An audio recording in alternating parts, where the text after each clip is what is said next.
You ready? Let's go. 2-minute daily devo for Friday, April 7th. I'm in the New International Reader's Version today, and our verse of the day comes from the book of Isaiah, chapter 53. I want to give you some context here, but I don't want to be too long because this is 2-minute daily devos. But I encourage you, please read the entire chapter of Isaiah 53. One of my favorite chapters because it's so prophetic, talking about why God sent Jesus for you and me.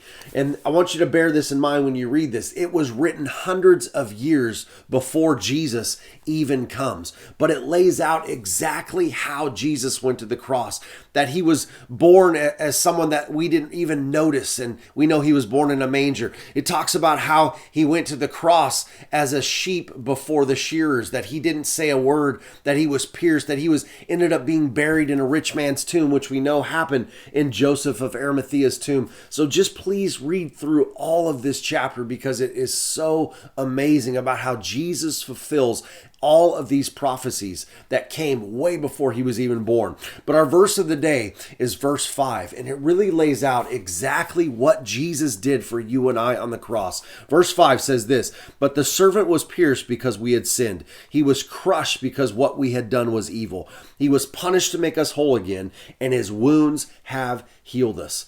This is exactly why Jesus came. He was pierced because we had sinned. God said that relationship that we had, that I wanted to have with you, is broken now because of sin. And God's like, I'm holy and I can't be around sin. There's no way I can be around sin. But I love you so much that I'm going to send Jesus to pay the penalty and to be pierced for the sin that you've committed. And that's exactly what Jesus did. It said he was crushed for the evil that you and I had done. We know that Jesus was perfect, was holy, never sinned, yet he was crushed for our sin.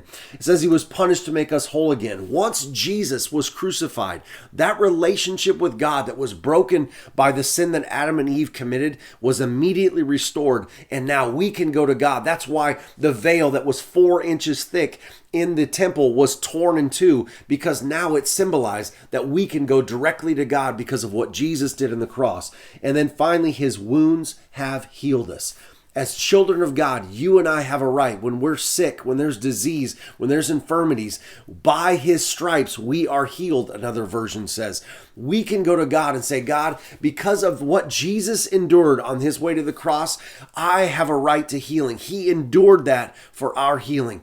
Please read Isaiah 53 and don't just celebrate. Let's not just celebrate and think about what Jesus did for us on Good Friday or around Easter time. Let's celebrate and be thankful for the fact that God sent Jesus to endure all of this so that our relationship with him could be restored and that one day we will all be in heaven together. All right, that's it, guys. I'll talk to you on Monday.